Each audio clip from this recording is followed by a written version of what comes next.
Hi, everybody, and welcome to The Love That Loves You Back, a podcast between myself, Valerie Kabov, and my dear friend Jonathan Fremantle.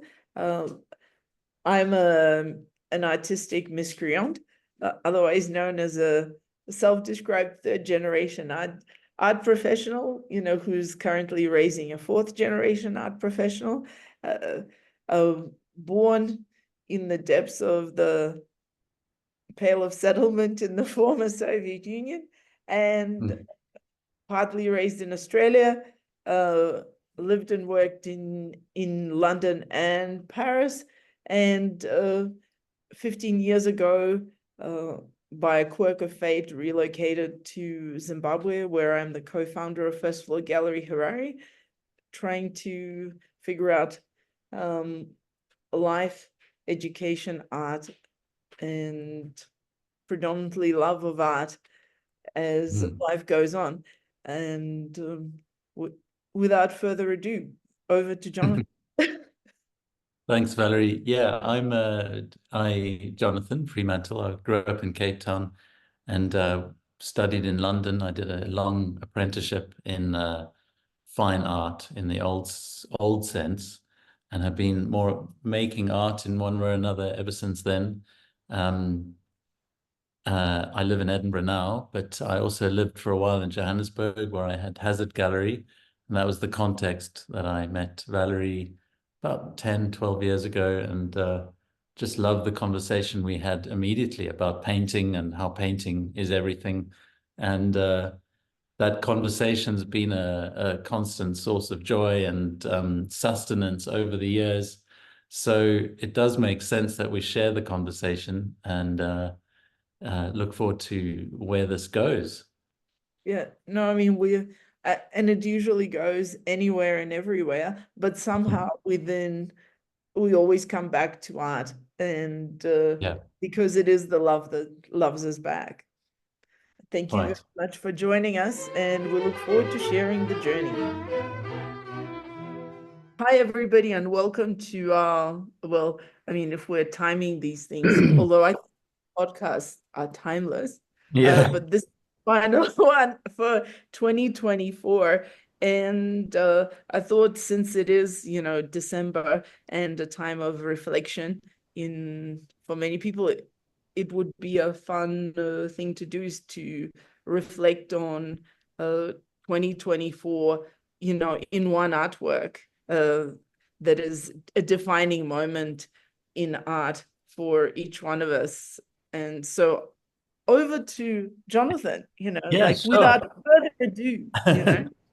Well, I Um, mean, what has the year been? What has defined the year for you in a sense? yes. And then It's how does been a really strong year. I was reflecting last night actually on I made a kind of tactical well, I took a tactical risk this year where I actually wrote down some goals and in my sketchbook and pretty um, hard to attain goals, and they're all related to my own practice. But um, and I was thrilled to realize that I hit them, all three of them.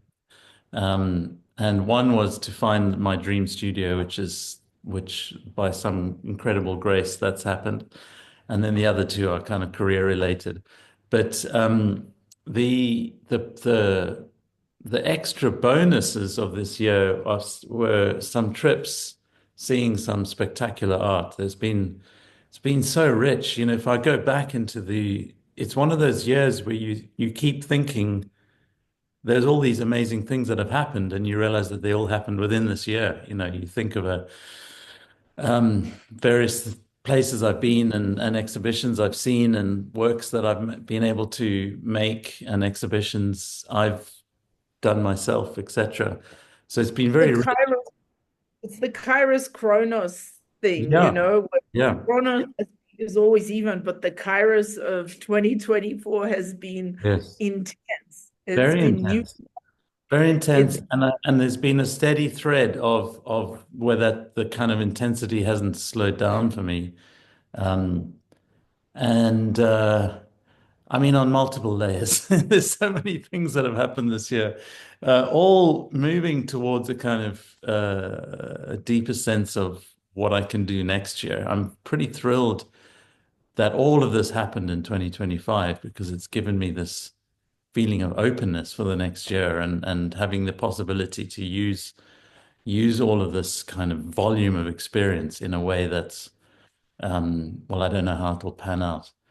But to focus on one artwork is quite interesting because I really did see some amazing things this year. I saw, I was in Paris, I was in Barcelona, I was in London, I went to Johannesburg, and each place had a specific kind of jewel that kind of stood out. But I think the measurement tool for me is more which one made you cry the quickest? And and We're the weepers in the yeah, yeah, family. yeah, we are, yeah. My brother's given me the hashtag cry dad because when um Not that there's anything wrong with it, you no, know. I mean it's so that the painting that got me before I'd even knew what was happening. It's like my body started making this was shaking and my eyes were wet.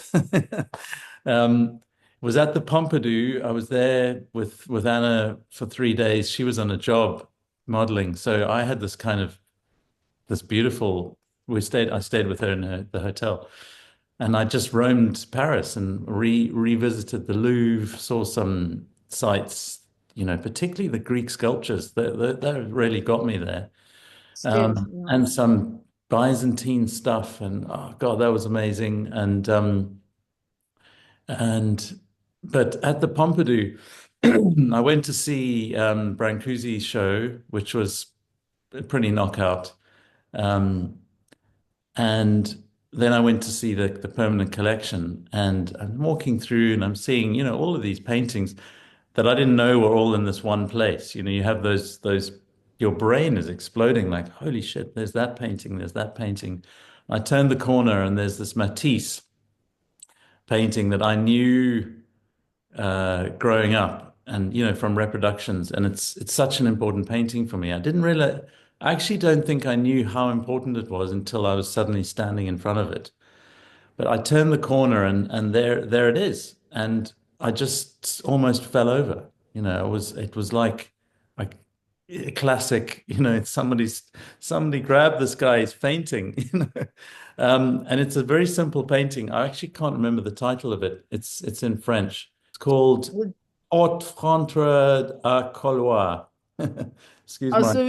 so it just means door opposite the corridor. Right. Well, that's kind of appropriate because it is so simple, and it was apparently unfinished, which I don't believe. It's the most finished painting I've ever seen. And I mean, like Louis Aragon, the French poet, called it the most mysterious painting ever painted. Um, there's something about it which is it's a little bit like the Pieto. It's a physical thing which appears in the realm that you're in. It's in the same room as you. Your body's in that room, the painting's in that room, and yet it's also existing in another dimension. And it's very obvious. It's not like a kind of allegory Right. towards something or a statement about another. It exists in another dimension, like a portal. But it's not even a portal. It's actually something from another spiritual dimension that's able to exist in this realm. And if you can recognize it, then your being explodes in a way that you can't quite explain. And I stood there in a kind of rapture for a while, looking at it, observing my own body. What's happening to me? Why is this happening? I went up close, I was to tears. And the overwhelming feeling that I took away from it, even at the moment, was that my body was feeling grateful. It was like a kind of almost like those videos when you see a desert and then the rains come and the waters fill the kind of dry, cracked mud, and then plants grow and the birds return and the rainbows come. It had that kind of emotion for me. And it still does, and And there's violins playing somewhere. yeah, just that feeling of being fed in a multi-dimensional way. And then also the kind of painterly generosity of it. It's a painting essentially of nothing. It's boldly abstract, and yet it also understands that there's no such thing as abstract. Everything's a thing, and in a sense. I wonder if in terms of date, what is the date? Date Let's just is 1914. Yeah. so the question is, does it predate cubism in that sense? Because to me, it is Yeah. so resonant of color field, right? Yes. Yeah. No, it's all of that for It sure. is Yeah. in a way that like puts Matisse like way ahead Yeah. of Picasso of Yeah. achieving, of a stride towards abstraction in the same way that I thought, when I saw a show at the Baylor Foundation of Monet No, and not that Rothko, one. they two Yeah. person, yeah. And I never drew the parallel. And so when you Yeah. see Monet side by side, the water lilies, like they had side by side with Rothko, you realize what a profound step forward Monet was making towards disappearing kind of subject matter as a relevant. Of course, if you, if you're always painting the same thing, it's not about the subject matter, and I think Yes. that's what abstraction is just a purified form of dispensing with the subject as the foreground of communication or as a necessary part of it, so yeah, I mean, to me that painting is all that. To be honest, it's so weird because I was at the Pompidou in where, when was that, like in October, was it They've got a great collection. Uh, I like the way they kind of um, the kind of early Egyptian Hellenic kind of objects, which alongside the surrealist art, and it does actually, when you put those works next to Brancusi, you realize how much Brancusi was just referring directly to those sort of objects. And I'm not sure whether it actually adds much when you place the kind of inspiration and the product next to each other. I don't know how much nuance that adds to a kind of But I think a lot of exhibitions that I've seen this past year, which is why, I'm not, like just to think about, have been yeah. clickbait. Mm. And there's just this tokenistic, can we get the numbers to come in, and what is the Who are the social big hitters? justice issue du jour that is triggering everybody. Let's throw in as many Gen Z references in here, I think it's all cap.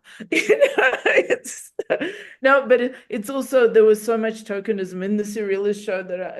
at the Pompidou, and they've been criticisms from French sort of press to other shows that are adopting kind of an American approach to exhibition making, which is like headline focused rather than Okay. insight and investigation, and the way you see, maybe some less famous museums that are not as dependent on sort of headlines. So so yeah, so I thought there was a lot of tokenism in the serial, because they threw in Picasso for some reason in there, and I'm like, well, only because you wanted to have Picasso, and there is a Picasso in the in Yes, Pompidou sure. They collection. But wedged it in. Yeah. I mean, let's throw everyone in there. Sure, there were some lesser known people, artists who deserved greater attention, and women surrealists, which is, like Kay Sage, which are fantastic, but they would have stood out way more if it was more elegant and less is more exhibition that actually focused on on the Yeah. ideas and rather than because there were some thematic rooms that were like, Yeah. oh, in the forest, and I'm like, I don't get, surrealism Yeah. is not about in the forest. It's like, it's Not only. ridiculous. A landscape-based room, this is crazy. It's surrealism. So but the crowds were there. It's a Thank strange, God I it's have. a strange space. I mean, like the Brancusi show was also, I obviously at the time I loved seeing it. It was amazing. I didn't get the full experience that I thought I was going to get. And I think as I've digested it subsequently, seeing the work was incredible, but the way it was curated, um, felt a bit sterile, and they recreated his studio, which they have, but they closed the studio and they recreated a sort of mini studio, a little bit like when you go to a natural history museum and you see like a kind of vignette of Neanderthal people. This is how they would use their tools. It felt very kind of it just didn't quite hit that subtle mark. So perhaps there is something about the way they do it, which is a bit shiny. Yeah. Well, I mean, a lot of museums, I think, are under this populist pressure because, like, one of my favorite museums, like, over the last few years, has been the Palazzo Reale in Milan, and Right. they have some of the most thoughtful, beautiful exhibitions, the beautifully researched and really, really like academic and nuanced and thoughtful, and yet I saw the last show that I saw there which I felt was like, oh my God, they too have succumbed. This was the Edward Munch show. I was perfectly content with with the art. It's like, and we've Yeah. discussed that before, where you get to a point where people are saying not enough, and the art is enough, Yeah. and we shouldn't apologize for that. And I mean, this year for me has also been full of Mm. kairos and Yeah. full of kairos. Mm. It's been like quite dramatic, but uh, I think I'm ending the year, with kind of an affirmation of my faith in, my own practice of Mm. working with artists, and which has really, like, has been very consistent for me every time I have a sense of doubt Mm. or of what I'm doing, which is, if you're in our business, that's every other day. Mm. You need to going into an artist studio and seeing uh new work that you've somehow contributed to bringing about is the most enormous sense of reward and validation. And I'm particularly like been really moved and sort of grateful to receive into my custody, I would say, uh, new work from Helen Teed, which she completed very shortly after the birth of her child. And it was a really high risk exercise, I would say. This is somebody who finished the work having given birth, moved from her existing studio to another studio, reestablished a studio, and managed to paint three, what I would say, of the best works she's ever made in in a period of under a month, really, a Mm. period of 4 weeks, which shows that it's never a question of time with making art. But the specific work that I particularly zero into is the one she calls Milk. It's and what I really adore about that work is it's technically a self-portrait of looking face first, like directly in, breaking the fourth wall, staring, and of herself as a mother, and it's called Milk. And at the same time, what I absolutely love about this work is it's, that it's intrinsically so sensible to the entirety of art history in one painting that shows how densely she is in touch with elements of art history, because you can sense everything from uh, Titian to Velasquez to uh, Francis Bacon Mm. in the references, and those to Manet, because the Mm. forward gaze of Olympia, except it's not Olympia, and but also a sense of unapologetic connection Yeah. with who she is as a person, unapologetic connection in what interests her as an artist, as a painter in the art world, regardless of whatever else is happening in the art world. This kind of detachment from expectation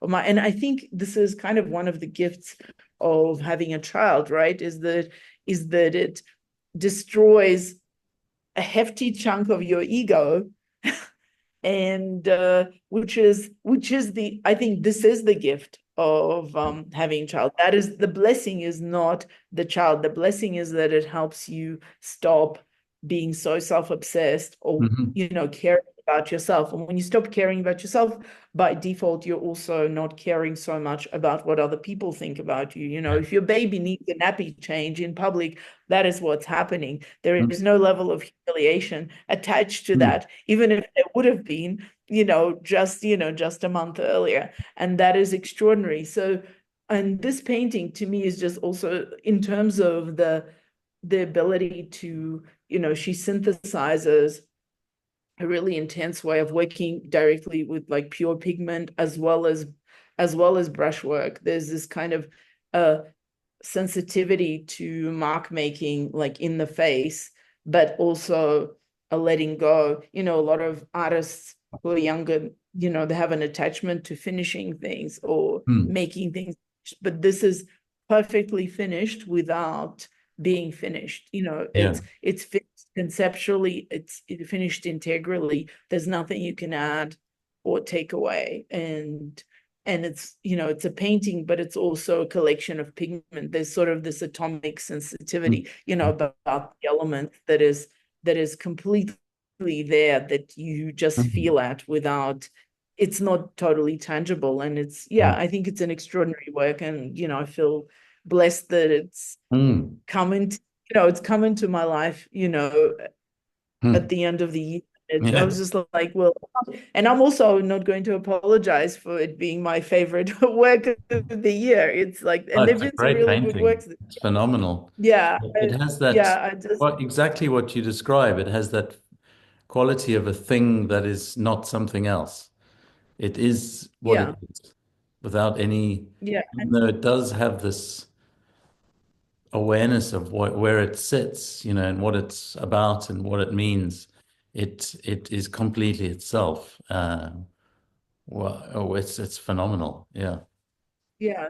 And I was just thinking, as I was listing off all the artists that are, for me, implicit in this painting and effortlessly implicit, and it reminded me in that sense, but not in any way stylistically, of the same way that Peter Doig's works from the late 90s, early 2000s are so implicitly Hmm. absorbed and, integrated into art history and in conversation without pushing that, because there's so, appropriation and referencing are all good and well. I mean, but you have to own things, and Yeah. owning them in the way, we all stand on the shoulders of giants, whether we like it or not. But then to build on the mountain is something else, like no longer be standing, but to No, be to part of the be part mountain. of it. And Yeah, this is, it has to enter yeah, into your own physical body. It has to come from you rather than as a kind of intellectual Lego brick that's attached to you. Yeah. So I'm very, like, I'm like super proud of Helen, just thrilled about this painting, and I know what's going to happen. Somebody is going to, want to buy it, and I will just think, no matter what price you set Yeah. for this work, it's not going to be enough. And No. this is why people say, certain works acquire a pricelessness, Mm. because of what they carry. And you're only able to attach a price to the fact that it's a certain size work Yeah. by a certain artist at a certain stage of their career. That is the price of the moment. And you just think, but no, it's just not right. This is not right. But this is where we are, this complete discrepancy between price, value, and meaning. Yes. It's Yeah. well, so yeah, anyway, but I'm thrilled that, at least have custodianship of this work, and Hmm. I'll live with it for a few weeks at Wonderful. least. So Yeah. That's a yeah. great So selection. we can do a quick sort of roundup. I mean, of where Hmm. we think, 2025 is going. I'm very optimistic, quite Me too. frankly. Yeah. Super optimistic. I think the on a personal level and on a global level, it's been a year of great upheaval and great opportunity to work, like as in work on a kind of, because we truly work when we're engaged, and the best way to be engaged is when if you don't work, everything falls apart. And so to be part of a period of such intense flux and be working through it and be traveling, we've both been able to travel this year and experience the world in different places and feel physically what's happening. And um and definitely also beyond the kind of the bright flash that happened post COVID, where no one really knew what to do. There was this kind of blindness, snow blindness almost. We seem to have got through that, and there's the rubble and all of that, but there's been a lot of work, and I think actually there's a kind of yearning for meaning. There's this sort of depth of experience that people are hungry for, and it's a wonderful time to be an artist or working in the arts, because that's what we're supposedly about. Yeah, I mean, look, I think there's been so much noise, uh, but like noise in terms of art wanting to be political, Yeah. uh, as opposed to being human. And Hmm. I think I think there is a craving for quality, kind of detachment from superficiality. But I think it's nascent. I think, whenever you go too far in one extreme, you reach in, you know, the pendulum has to swing back towards what it is. I rely on these natural corrections. So, and this too shall pass. And so I think there's been a lot of there've been a lot of this too shall pass moments this year. And people, I think, who have been reluctant to recognize the problems of trivializing, art. Like, and I think art has been trivialized, right? uh by making it subservient to social issues. Like, to be Yeah. honest, art is a human issue. It's not a social issue. It can coincide, it can appear to be concurrent, it can overtake, but it's way more overwhelming than that. And so I think it has been trivialized, uh, and also I think we're going to get better. I hope we're going to get better. But I think for those of us who have been unmoved, Mm. as an unmoved in a sense of continuing to do what we do. I think that's all that we can do, and Yes. that consistency is what I mean. At the end of the day, and this is what I've said to all of our artists, is that at the end of it, there's only work. You are not in charge of what happens in the world, and but you are in charge of what you do, and your commitment to yourself and your practice is the only thing that will carry through and see you through. And so, and I think that commitment is vindicated every step of the way, to be Yeah. honest. It may not be vindicated immediately, Yeah. but it's definitely going to be vindicated. So, that's kind of the confidence and strength Mm. that we can forward with. And Agreed. you Yeah. know, let That level of let radical honesty and being deeply connected to what it is that you feel is impossible not to say, rather than a slogan.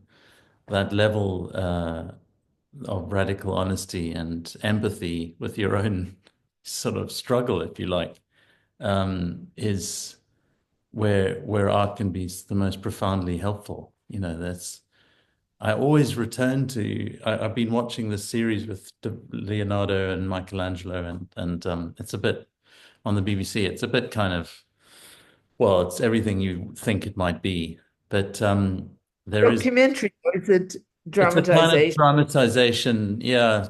But the core of it is this guy, actor Charles Dance, and he's playing Michelangelo, and he's only speaking Michelangelo's words. Um, and there's that point where the Medici crumble, and he loses his patron, and he's kind of the floor is ripped out from beneath him, and all he has is he's got this drive to speak about this spoken thing that he needs to say, which is something to do with his faith, but also a physical thing that he needs to manifest. And that's when the work that we know gets made, the Pieta and all of that. That's when, out of that context, that's where the great works happen, in this tremendous struggle. So, well, when he had his essentially the world that was around him, that protected him. He lived with the Medicis in their home, and he was meeting these great scientists and artists and mathematicians, and he was, it was the most incredible supportive environment. And then the Medici crumbled, and he didn't have that. And and in a kind of sense, his whole world disappeared. And out of that context, he made the Pieta, and he made these works that we now know of the transcendentally great works. They came. What happened after you've left your sort of safe home? And I think that's very much where we are now. There's the sense of the world that we thought we had is been reassembled, and it's maybe not even together. It's maybe in many pieces. But the possibility of making great work is at its premium in those times. Yeah, no, there's a crack in everything. That's how the light gets in, Yeah, Never a dull moment, to quote Leonard Cohen. No, never. Mm. yeah. On that note, we'll Mm. see everyone See you in next year. 2025.